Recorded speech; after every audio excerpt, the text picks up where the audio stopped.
All right. Good evening, everyone. I'd like to call a meeting order for our regular council meeting for June 9th. Sorry, we're a little bit delayed. We had a meeting with some representatives from Alberta municipalities. They came down from all over Alberta.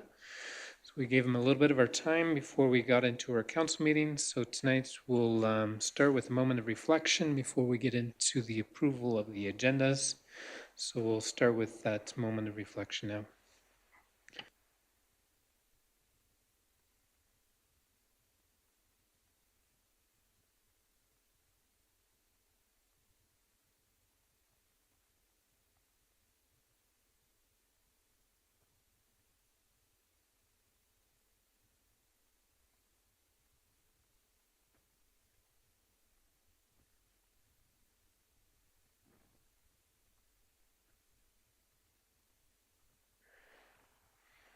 All right, thank you very much. First up is approval of our consent agenda. Anyone wishing to have anything pulled? Otherwise, a motion to approve as presented. I know there's a couple invites in the correspondence, one from Tabor Summer Games, one from Pinch Creek Parade. If anyone's able to take those in, definitely let administration know. If there's no other comments or questions on the consent, a motion to approve as presented. Councillor Fox makes that motion. Call it the question. All those in favor? Any opposed? Motion is carried. Are you good, Councillor Wilson?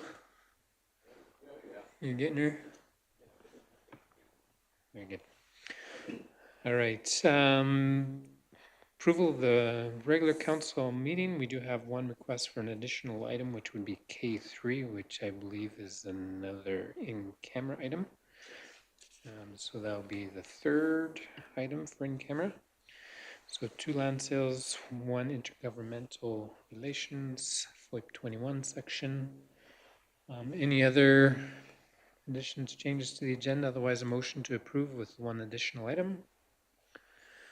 Councillor Patel makes the motion. Call to question. All those in favor? Any opposed? Motion is carried. For the good of council, does anyone have something they wish to share with the whole council? Lots of things going on in town. There's going to be some good things to share. I know there is a grad class coming up. Congratulations to the grad class of 2025. This Saturday will be their ceremony. So wish all of them the very best and look forward to being able to be there to present thanks on behalf of the town and the leadership award as well. Councillor Henniger.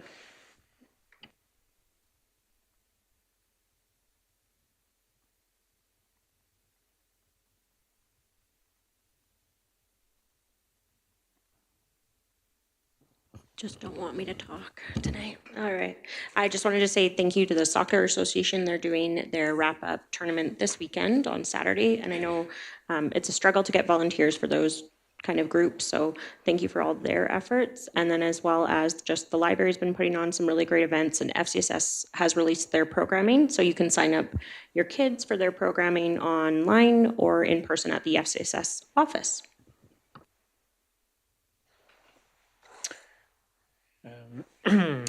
I think the movie crew that's in town is pretty cool to highlight too. It's every time one of the groups come in, it's pretty amazing how they transform the community in some ways all over town. So thank you to them for coming down and wish them all the very best.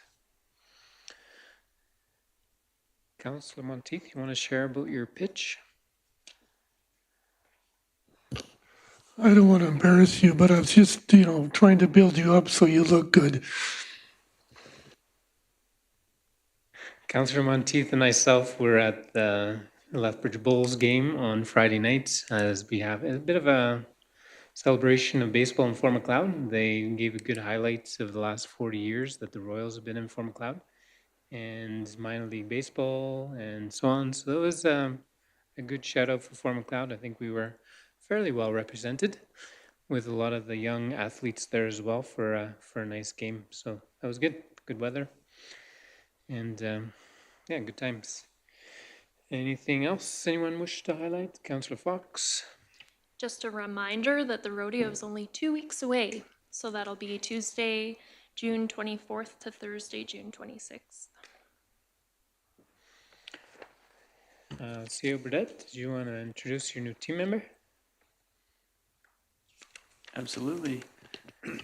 So last Monday, we had the privilege to welcoming Daniela Anker. She's here with us. I mean, the screens won't be able to get her over there, but as our economic development coordinator. And so we're super excited to have someone who can be focusing on our economic development strategy full-time and really trying to take advantage of the great progress we've seen in our community and kind of continue that forward. So yeah, we'll welcome her aboard, and we've she lasted the first week and she came back the second week, so we're really excited about the future with her. So That's great news. Thank you. If there's no other comments for the good of council, then we will move over to delegations, in which we have one tonight, Built Heritage Advisory Board. We want to welcome them to council. And they're here to present a bit of a summary of some of the things they have been doing, plan to do, and so on. So we look forward to hearing from you and your group. I will pass it over to, I'm assuming, Fraser Shaw, Jason, and Donna Bird. I assume I've got that right. Hello, everybody. Thanks for having us. And I guess I'll just speak to the presentation and allow the others to jump in. A second here. What's my target here, Miranda? If we could go to the next slide, perhaps. Thanks. So just the purpose is to recap some of the recent activities of the Built Heritage Advisory Board, or BHAB, and most of all to introduce the revised downtown design guidelines.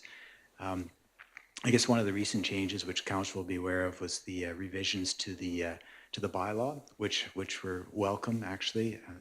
Some of the terminology was outdated and it needed to be changed just to reflect current roles, but also to streamline procedures.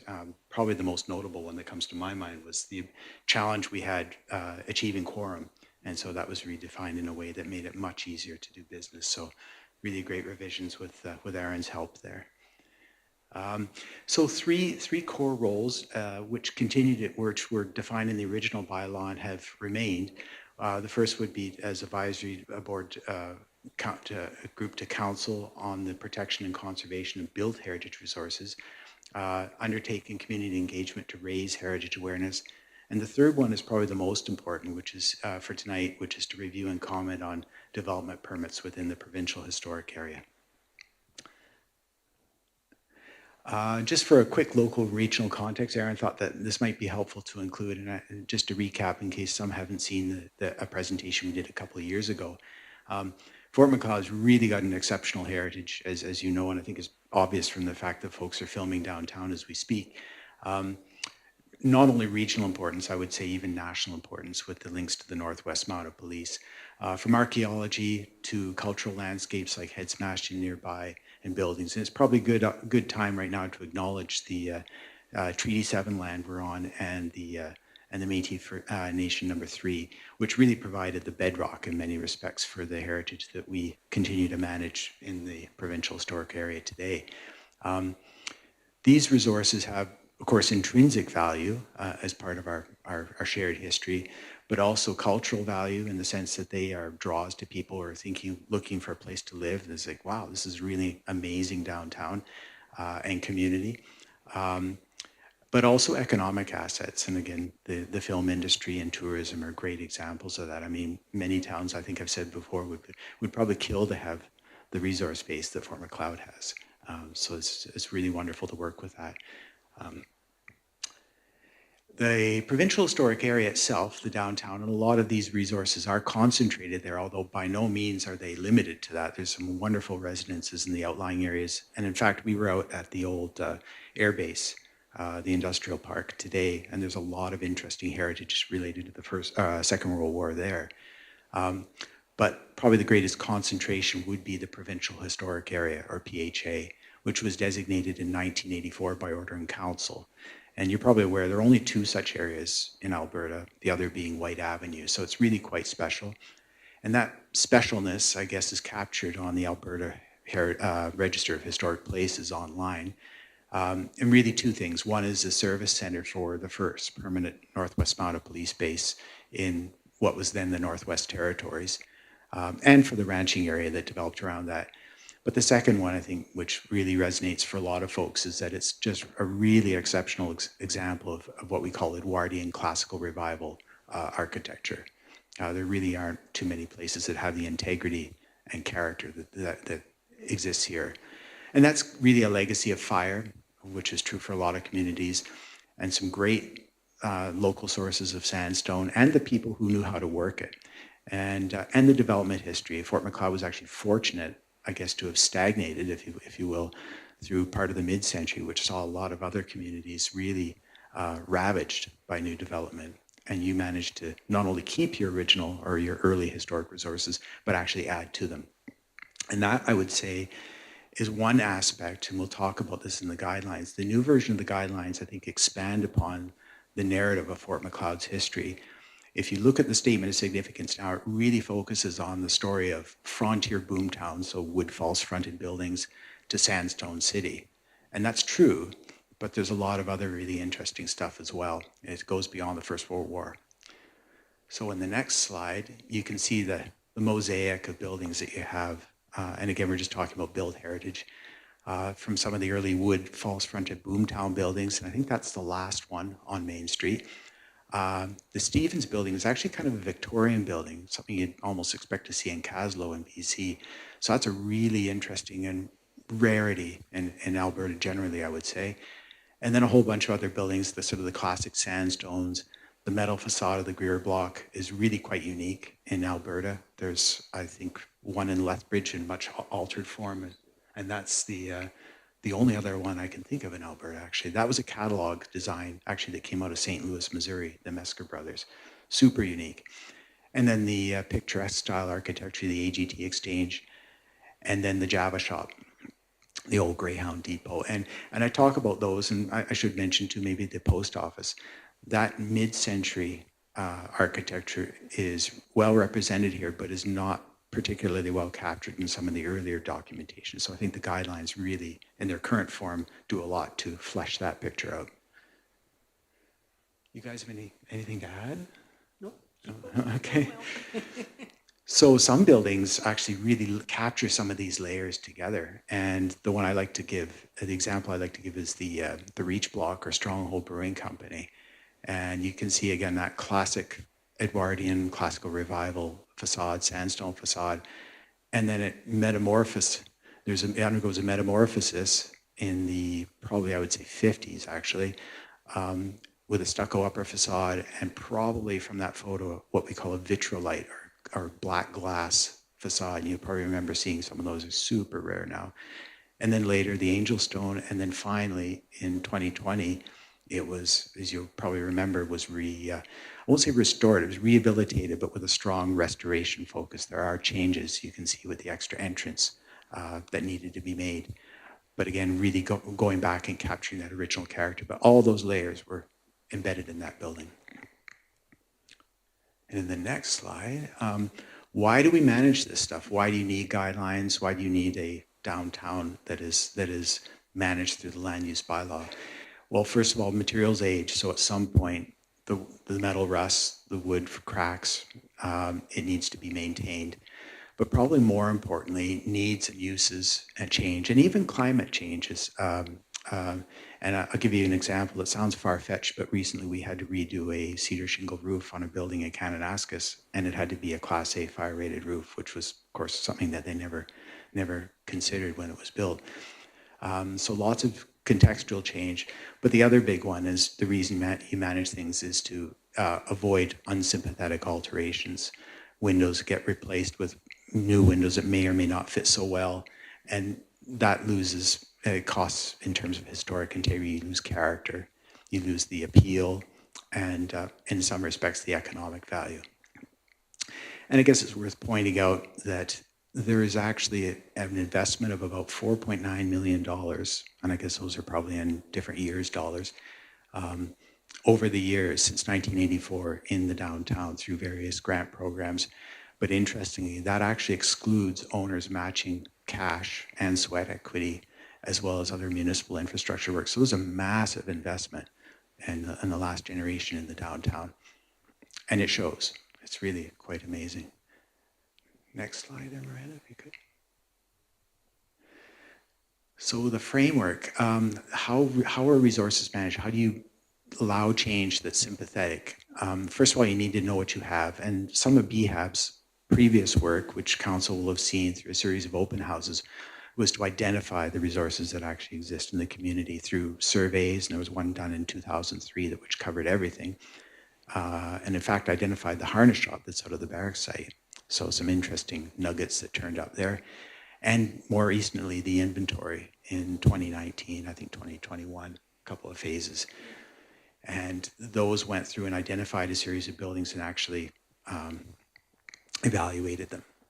So there are 9, and then the next step is to protect these resources through historic resource designation. There are actually 9 protected buildings in the downtown, so there's a lot more there that are not protected through historic resource designation. They are instead managed through the land use bylaw by the town. So the provincial historic area is a town mandate fundamentally. And how that plays out is the town, Kelly actually, the development officer, refers development permit applications in the provincial historic area to the Built Heritage Advisory Board for review and comment. Just a quick comment, you can see on the map there, it's a nice little overlay. The yellow buildings are what we call contributing resources, so they're not protected, but in most cases they have been evaluated, and the blue ones are the ones that have been designated. In that case, they're actually provincial historic resources. And the design review tools are, first of all, the statements of significance, which are those evaluations that come out of the inventory. And they basically give a description, a brief statement of why it actually matters, what's important about the resource or building, and what physical elements on the building actually have that value. The second key piece is a set of national standards and guidelines, which is a framework based on international best practices, and that's a key planning tool for regulators across the country, but also for grant programs as well. And they're very pragmatic. I mean, they were designed for commercial buildings, so they're at home in an environment like this. And the third key piece is the downtown design guidelines, which I think you could say takes the national conservation standards and focuses them on our local context. So the old guidelines were a legacy of the Main Street project that the town undertook in the mid to late 1980s through Heritage Canada and the Alberta Main Street program. And they were good for their time, but by 2025 or even earlier, they needed to be revised. And that was a process that the town led, as you recall. And they were put together by a consultant with some input and contributions from BHAB, from Archival Resources. And I have to say too, the Oldman River Regional Services Commission was really instrumental in making some final revisions. I want to thank them for putting the polish on the final document. The objectives of that process were really to adopt the standards and guidelines framework and language, because that's really become our terminology or our lexicon, if you will, across the country. And that didn't exist in 1984. Wanted to draw on some newer guidelines models, there are some really great models out there. Also to enrich the characterization of the provincial historic area. We were talking about that, how focused really on First World War heritage in the first version, and that's been expanded. But especially to showcase some really great rehabilitation examples that have happened since the first document. Stronghold Brewing comes to mind, the Greer Block a few years earlier, and right now the Queen's Hotel will be, I'm sure, another good example. Next one, thanks. So what does a new document look like? It basically provides it's meant to be a handy guide for owners. It provides a regulatory framework and planning process overview for owners so they know what they need to do. It provides a bit of local historic and architectural context and shows that mosaic of styles that I showed earlier. Outlines conservation principles, and then it drills into recommended treatments for key architectural features. So that main page you see is looking at the elements, the typical elements of a lower facade. In that case, the Andrews Hardware. There's a very standard anatomy, if you will, for those buildings, and that kind of picks it apart. And then I think importantly for the town, it provides some guidance for things like paint colors, signs, awnings that owners can use, in addition to, of course, the bylaw. And just since color comes up a lot, you can see a fairly standard color chart that was used from that period, supplied out of Winnipeg at the time. So how does this work? So the town, as I mentioned, circulates the DP application for work that on the building exterior in the downtown to the Built Heritage Advisory Board, which has about 10 days to get back to Kelly. And what BHAB does, mostly through email, I would say, is to review the project objectives and scope, and often there's some clarification needed. And in this particular example, on the old Bank of Commerce building, the description was simply replace the windows. But when we drilled into it, it wasn't actually replacing the windows, which really wasn't quite what I think we wanted to see. It was actually just replacing some of the single glazing with double glazed units. So we came to a clear understanding of what was actually being proposed and what the impacts would be. So we review the history of the site and its current conditions. Are the windows that we have there actually historic? Sometimes it's really hard to tell. In fact, the Main Street project did some great work, and it's sometimes, unless you look closely and see the finger joining, you may not know. We look at the statement of significance if one's available, and this building I think had been evaluated, so we knew that the Tyndall stone masonry and the windows, among other things, were important. Then we consult the standards and guidelines and the design guidelines, and finally then look at the practical considerations. So you kind of triangulate through a whole series of things. It's not just about heritage, but it's about how effective can this be, how effectively can it be used. And we'll maybe jump into the next slide. So the review outcome, you can see how these different pieces come into play. The statement of significance at the top, the design guidelines with the relevant section, in this case on windows, and then the standards and guidelines, which is more general, at the bottom there. So the council have seen these before, but it's basically a description of the intervention, as we call it, a description of the historic resource, whether or not it's designated, what its value is, and what the treatment type is. Are we restoring something that's missing, or are we just preserving something that is already there? And then provide some technical comments and recommendations to the town, all of which are non-binding. I mean, it's ultimately up to the development authority of the town to give the green light or not to a development. What can I say on a technical? I think in this particular case, we had some comments on glazing putties and dealing with the extra weight of a sealed unit within And the mortar as well. Yeah. Yeah. Yeah. So there are some technical comments that the guidelines won't necessarily provide because they're fairly high level. And I think that draws on some of the expertise, architectural expertise that we have on the committee. Mm-hmm. Mm-hmm. So that in a sort of a broad overview of how the guidelines will be used. I think the next slide is just an overview of some of BHAB's other activities. I'm going to have to rely on my colleagues here to speak to these. But the first item, and I think maybe Aaron, if you could comment on that, the virtual tour of historic Main Street by Lethbridge Polytechnic. That was something I think that you facilitated, if I recall. Sorry. Yeah, no problem. Yeah, so that was part of Fort Macleod's 150th celebration. We worked with some students from Lethbridge Polytech, and they came out and did mapping of Main Street, and then they produced a virtual tour that they had during this, the celebrations down there. So you could come and put on the VR goggles and walk down Fort Macleod Main Street 100 years ago. And it's pretty cool. So they did a really good job on that. Some of the other things we've been doing too with Brendan's help, what Fraser talked about, doing the inventory of the buildings. So now that's going to be digitized, so as part of the GIS map with the town there now, so people can actually go to a location and click on it and see the write-ups that were in the design guideline. They'll come up for that certain house or bank building or whatever. So we appreciate the town helping us with that as well. So I think Orsk has done a fair bit of work in that regard. And the last item, was there a question? I was just what happened to that video? Is it available somewhere in town for people to view? No, was in contact with the students and I haven't heard back from them for quite a while. And so I've been trying to hunt it down, but to no avail just yet. That's one of the challenges with the new media. There's a wonderful 3D scan of the interior of the Queen's Hotel, for example.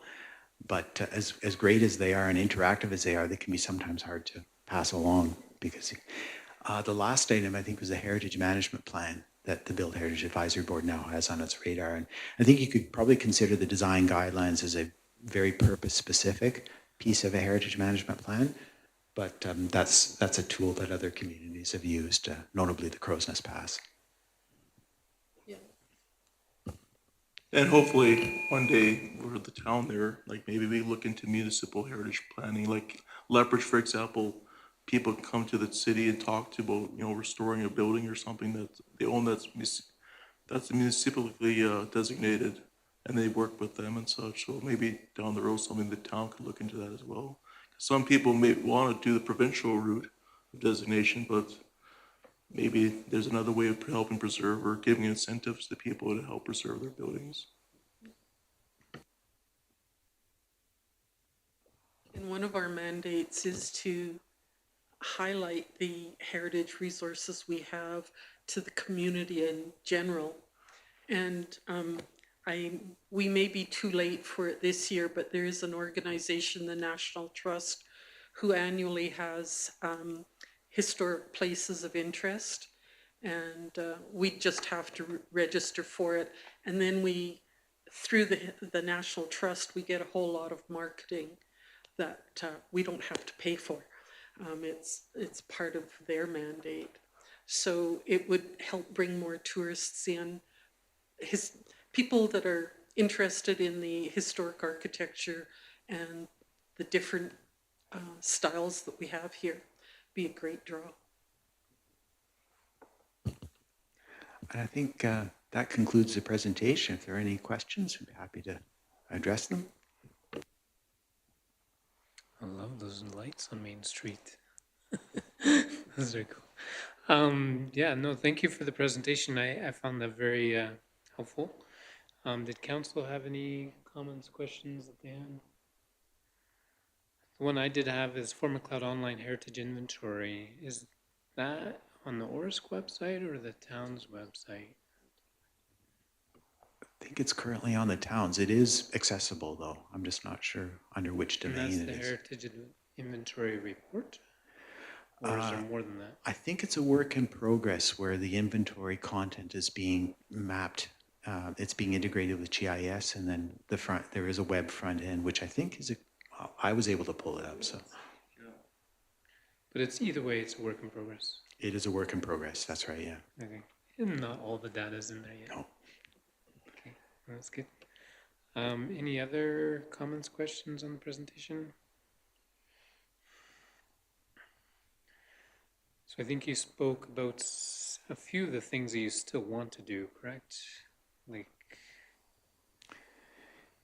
That's right. One of the items, I think the one that stands out, I mean, these are some of these items are ongoing, but the one that stands out would be the Heritage Management Plan. And really what that is a tool that maps out a process for the town to designate historic resources. And if it wished to do so, because not every resource is going to necessarily have provincial significance. The provincial historic area is special, but there are a lot of really fantastic residences that might not necessarily be meaningful in the provincial context. And that's not to say they're less significant. It's just things resonate in different contexts. And so there's some great residences that may be associated with local businesses that would be good candidates for municipal historic resource designation.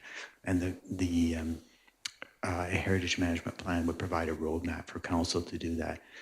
And yeah, probably a good example to look at, which is relatively recent, I think 2019 is the one that the Crow's Nest Pass has, and it provides templates for designation and that whole process. I think it's worth looking at. I think a lot of times people will be a little scared about what the impact will be to their property. Will it limit what they can or cannot do? So those are questions that have to be treated very carefully for sure. If there's no other comments or questions, I don't think there was necessarily an ask tonight, besides appreciating the work you do. And thank you for putting this presentation together. And if we have any further questions, council will be sure to be in touch. Did you have any other closing comments? I'd just like to say that we talk a lot about the buildings and the physical structures, but behind those buildings, there are some fascinating stories about the people who had them built, who built them, and they're the forefathers and mothers of our community. And I think it might be a project for us. I haven't talked to these guys yet, but it might be a project to look at the people behind the buildings and give it a human interest. Yeah. So. You better watch what you commit yourself to. No, that's fair. That would be a big project, but I think it would be a significant one because the story always kind of the why behind the building goes a long ways too, right? Very good. So on behalf of council, thank you for presenting tonight and wish you and your team all the very best. Thank you. Yep. All right. With delegations complete for tonight, we will move on to new business and give it a little bit of a moment.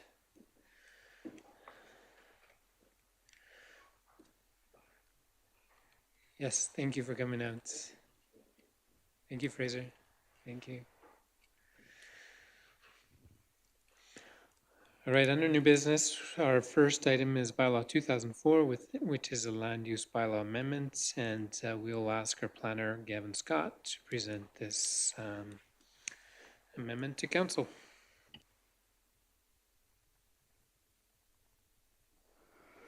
Thank you, Mr. Mayor. This evening, we have for your consideration bylaw 2004, the land use bylaw amendment up for first reading. This is in relation to lands legally described as a portion of Block X, Plan 3370AI. The proposal is to move from residential R to residential large lot. The recommendation is to schedule the public hearing to be held on July 14th at 7 p.m. This bylaw is in furtherance of a larger subdivision, so if the map looks a little funny to you, it may certainly be important to you that there are multiple lots, upwards of, I think, close to 30 lots, 24 to 30 lots being proposed here. The majority of the lots already have their zoning. They are designated R, and so staff has been working on that. And the reason for the zoning here is that we recently, in the land use bylaw, included a threshold of lot size, and where this threshold has been met, you have to move to the next district. So all of the lots that are proposed to go to large lot are greater than half an acre. And so that's just to give you some background on that. If you have any further questions, I'd be happy to answer them. Thank you very much. So the proposal is for first reading of bylaw 2004 with a scheduling of a public hearing. Anyone prepared to make a motion as per the recommendation? Councillor Fox makes the motion. Does anyone have any questions? Councillor Monteith. Where exactly is this? Is this around the cemetery? East of the cemetery, yes. So currently these pieces aren't subdivided as indicated, correct? That's correct. We're running a parallel process here with both zoning and subdivision. The subdivision will go to the Municipal Planning Commission for decision, but the zoning is yours to decide upon. Very well. Being the motions on the floor, is there any further questions, discussion? Called to question. All those in favor? Any opposed? Motion is carried. Carrying on to the second item, we will ask our planner once again to introduce bylaw 2008, a land use bylaw for rezoning from residential to residential multi-unit 1 and 2. Yes, we have bylaw 2000 recommended this evening. This bylaw is in regards to the following legal land descriptions: Plan 92B, Block 362, Lot 1, and the easterly half of Lot 2. The proposal is to move from residential R to residential multi-unit 1. This is a property that had not previously been captured with multi-unit zoning and has been discovered in our process for the new land use bylaw. The next listing of legal descriptions are all moving from residential multi-unit 1 to residential multi-unit 2. And legally, they are described as all lots within Plan 1014707, all of Plan 0810604, Plan 2111412, Block 2001 or 201, Lot 18, Plan 11921, Block 316, Lots 28 to 32, Plan 77-10938, Block 15, Lot 1, Plan 92B, Block 311, Lots 10 to 14, Plan 92B, Block 403, Lots 17 to 18, and lastly, Plan 92B, Block 426, Lots 5 and 6. The proposal is to move first reading this evening and proposed public hearing to be held on July 14th, 2025. Any questions you have, I'll answer those. Anyone prepared to make a motion as per the recommendation from bylaw 2000? Just make sure I got the round. Is it 2004? Oh no, 2008. Yes. Anyone prepared to make that motion? Councillor Wilson, who makes the motion? Any further questions? Councillor Monteith. So if I understand this correctly, when we did the big bylaw, all the multi-unit got put into one, and now we're taking the big ones out of one and putting them into two. That's absolutely correct. And the rest would default to multi-unit 1. Yes, they have all been designated multi-unit 1, so they don't have to do anything. Saved us a bunch of steps. Okay. Except for that one lot here, right? That we're doing from residential to multi-unit 1. Yes, like I mentioned, we discovered one that was a threeplex and needed to be moved. Very good. Yes, CEO Burdette. We do recognize that this is, a zoning change for these properties, and so Kelly has been working on a very clear, very easy to understand communication to send out to these after first reading so that the owners of these properties can know very clearly what's happening. We don't anticipate anything challenging in the rezoning because essentially it's just those that have more than 4 units, and so it's pretty simple, but we did want to make sure that it was in nice plain English and that they would understand what the change is happening. So that's something that we were working on today to go out once the first reading has passed. Very well. Motion is on the floor. Any further questions or discussion? So the motion is for first reading and the advertisement of a public hearing. If there's no further discussion, we'll call it the question. All in favor? Any opposed? Motion is carried. And moving on to NRCB requests for comments from Five Star Cattle, and we'll ask our planner again, Kevin Scott, to introduce this to us. Yeah, for your consideration this evening, we have a recommendation that council instruct administration to send a letter to the NRCB addressing the IDP version date and the zoning of the land within 1.5 miles of the proposed site.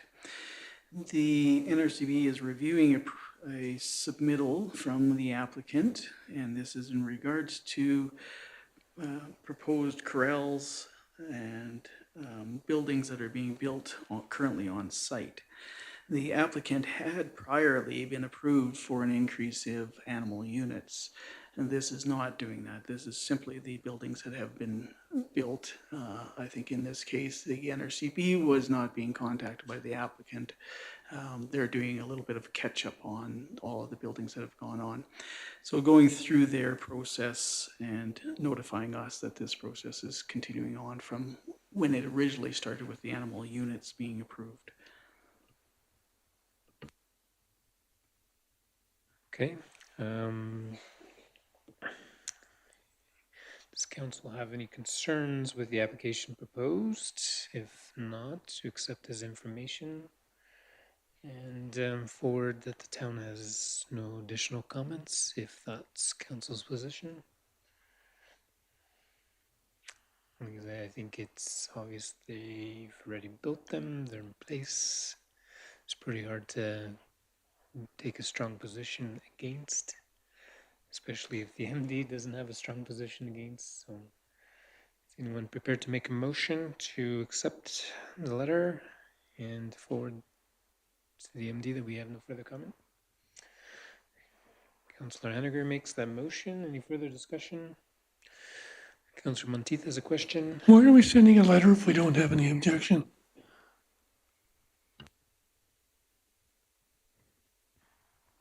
I guess we don't need any motion then. Often we'll just send a letter back saying we have no comment. It's just to receive that we've reviewed it, it's been looked at, but no comment. Motion's on the floor. If there's no further discussion or comments, call the question. All in favor? Any opposed? Motion is carried. Moving on then. Thank you, Gavin, for coming out. Have a great evening. Municipal borrowing bylaw 2000, and our Director of Finance, Chris Holbeck, would like to speak to this one. Thank you, Mayor Fader. Good evening, Council. Tonight, the first item on the agenda from me is bylaw 2007. It is the municipal borrowing bylaw. It will replace the existing municipal borrowing bylaw 1917. We do a review whenever there's any change to our financing needs, and we update this bylaw. So this time, the changes that we have implemented in this new bylaw are to increase the 3 municipal credit card limits from a total of $30,000 covering all 3 credit cards to $75,000 for all 3 credit cards. The increase would allow us some more flexibility.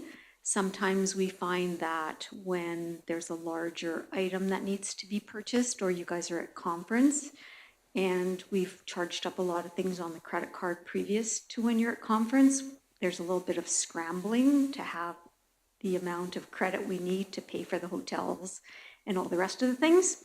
So the CIO and I decided that it would probably be best just to increase all 3 credit card limits to $25,000.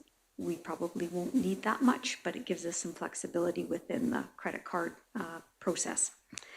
So that's the first thing. The second thing is that we are working on the Community Energy Improvement Program that Council knows about. And I've just gotten the bylaw reviewed by Alberta Munis and their person there, Stephanie Ripley, and I just got it back. So that's going to be coming to Council a little bit later on.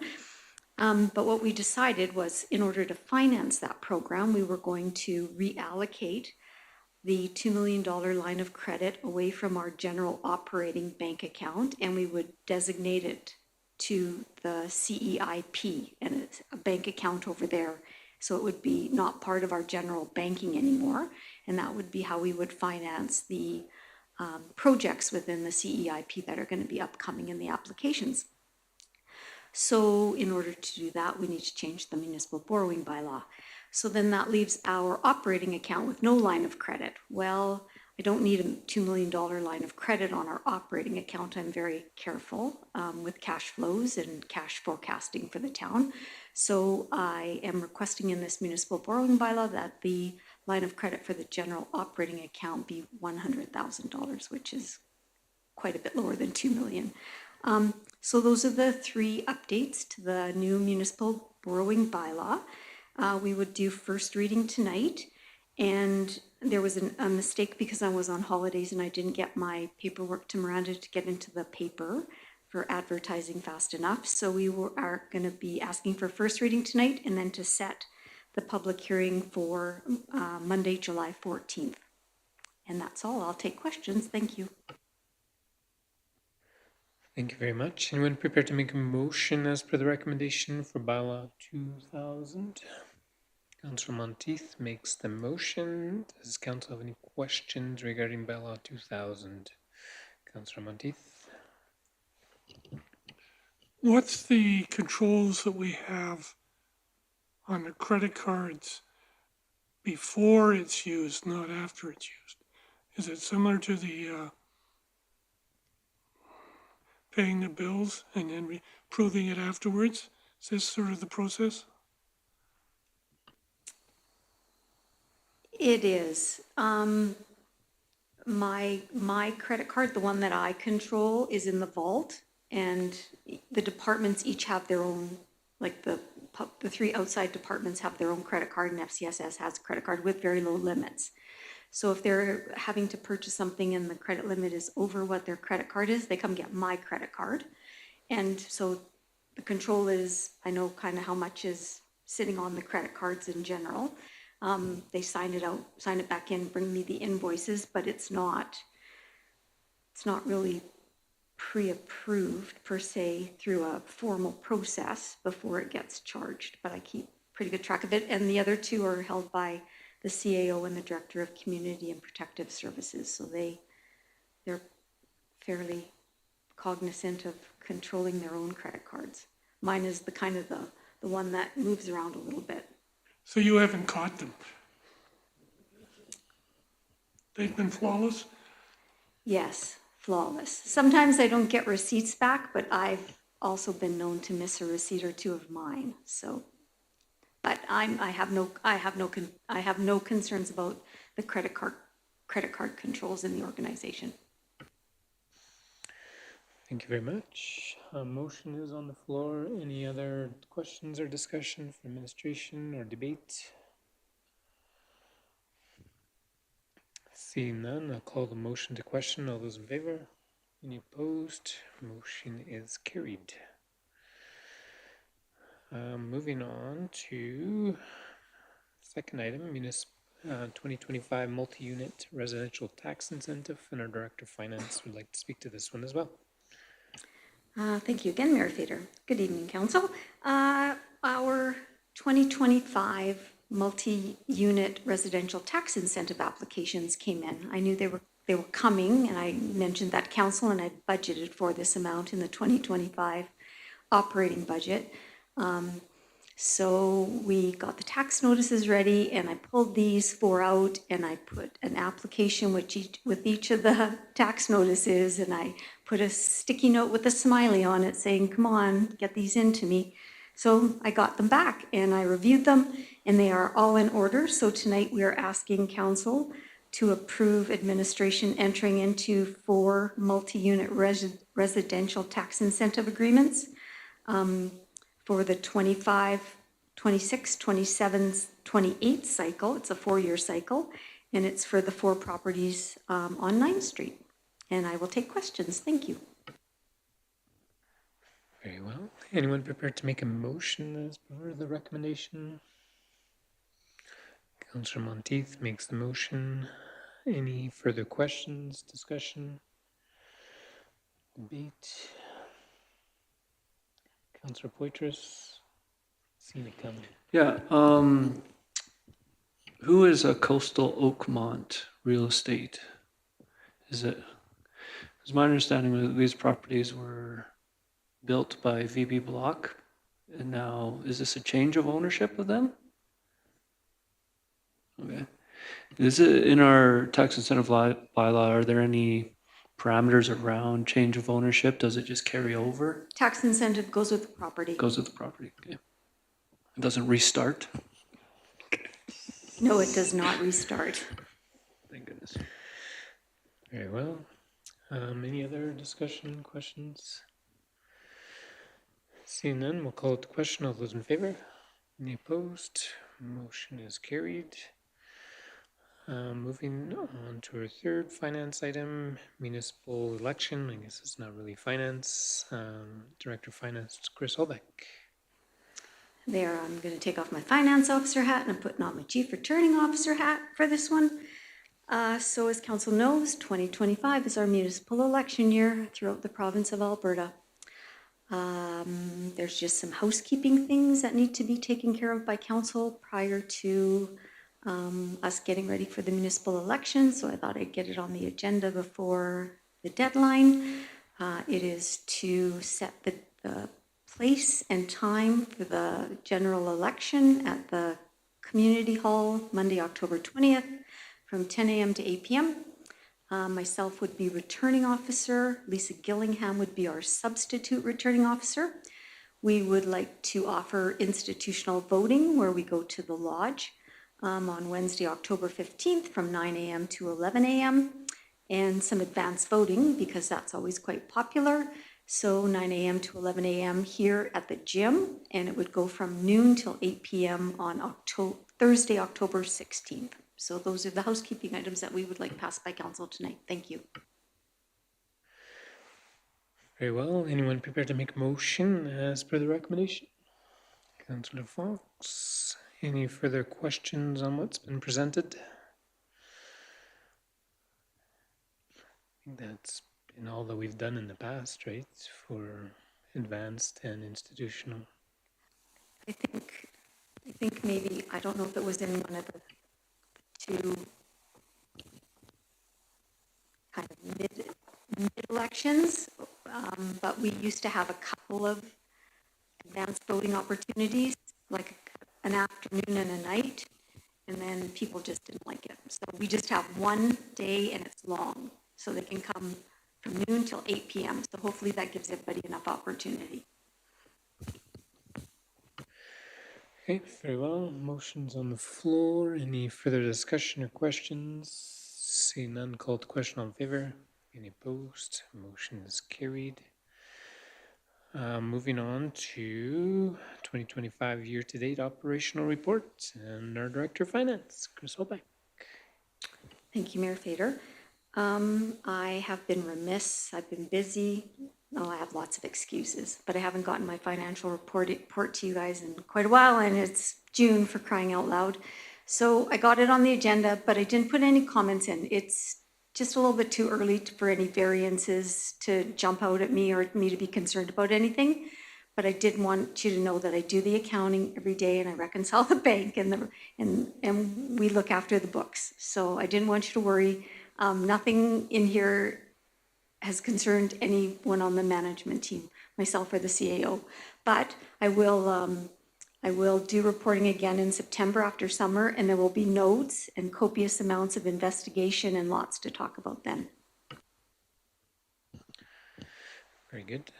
So residential taxes, they're all booked then, right? In here, even though probably very few have paid yet, or?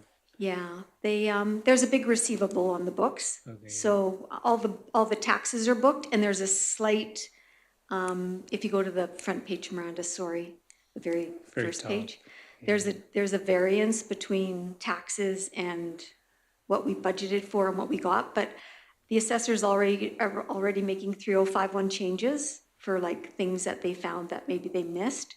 So after probably in September, I do an adjustment and I gross back up our taxes for what he's written off, and we have an expense down in our expenses for those kind of assessment changes that he has to make every year. So there won't be there's a $13,000 variance, but there wasn't before the assessors started making changes. So it was like $600 difference to the good. So I'm not worried about that at all. Okay.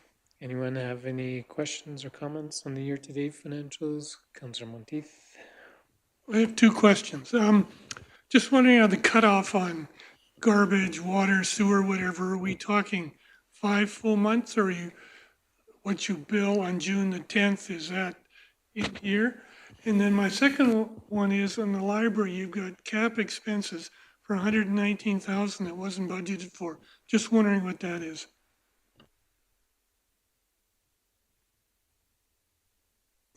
Okay, you can hear me. Can you hear me? Can you hear me? So we bill, so this is whatever's in there for revenue for utility departments is 5 months. So it's 5 months worth. Even though we bill a month behind, it's just those 12 months. Doesn't matter if it's billing for November and December, it's January to December. So 5 months are in here. Anytime after the second Wednesday of the month, all utility bills will be in there. So that's kind of, I try to run it after the utility bills are run. As for the capital item in library, it shouldn't be on this report. I've adjusted the facilities report to have like one department with all the facility stuff in it that Tice wanted, and I think I put in a 599 account, which is a capital account. So that would be the cost of their new roof, and it shouldn't be in there. So, sorry. Good eye, Jim. Very well. If there's no other questions, anyone wishing to make a motion to accept the 2025 year-to-date report as presented? I don't think we need to approve anything, right? It's more accepting as information. Anyone have any further discussion or questions? Councillor Monteith makes the motion. If there is none, we'll call the question. All in favor? Any opposed? Motion is carried. And then moving on to item 8, recovery auction. Director of Finance, Chris Olek. Thank you, Mayor Fader. So this is my final item, thank goodness. So as council knows, annually when we have properties that are in tax arrears and we have been unable to collect the town's tax revenues, or we've been unable to enter into an agreement by the deadline dates within the MGA to get an agreement with the property owner to pay back the taxes over a certain amount of time, we have to go to public auction. So every year I come and request that council sets the date of the public auction. The tax recovery public auction sets the terms and conditions of the public auction and sets the reserve bids for the properties. We only have 2 this year. I'm fairly certain that one of them just has a small amount owing, but for tax recovery purposes, it doesn't matter if it's a little bit or it's a ton. It still stays on into the tax recovery auction until it's all paid. So there's a small amount owing on one of these properties. I'm sure it'll be paid and it'll hopefully come off of this list. And the other one, we've been in negotiations with, the property owner's been in negotiations with the company who administers our tax recovery process. And they're looking at getting into an agreement with us. So that would take them off the list too. So hopefully there won't be anyone on the list. And if they both come off the list, I will update council. But as of today, both these properties are in tax arrears and they need to be put on the tax recovery list. Thank you. Anyone wish to make a motion as per the recommendation?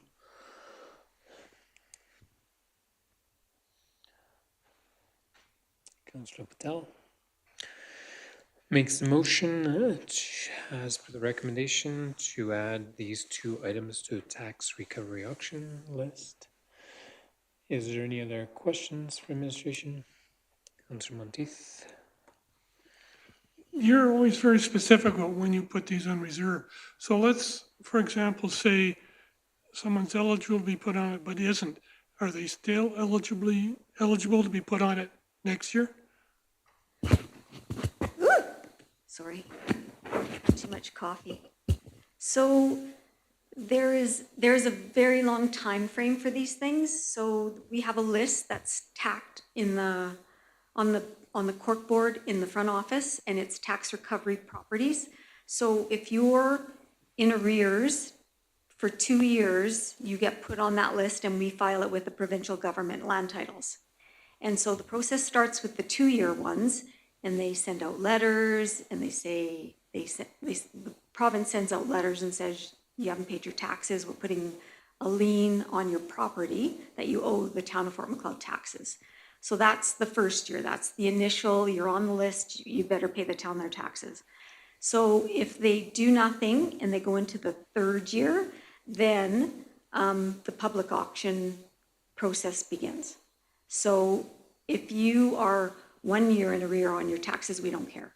You have to go into the 2 years, and then you get put on the provincial list, and you get a lien on your title. And then in 3 years, if you still haven't paid, and there's constantly letters going out from the company who administers this for the town. And if you don't meet the deadlines or the payment, like there's a minimum amount you have to pay to get off of the list, and it's not everything, it's your arrears that you have to pay. So if you don't follow the timelines or take anything seriously, then you get onto the public auction list into the third year. Does that answer your question, Councillor Monteith?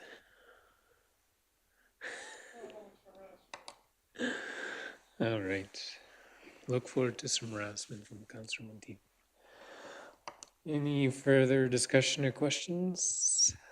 Seeing none, we'll call the motion to question. All those in favor?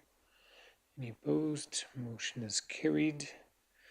So I believe that concludes the public portion of our meeting tonight. We'll request a motion to go in camera for the 3 items that we had listed previous. Councillor Fox makes that motion. All those in favor?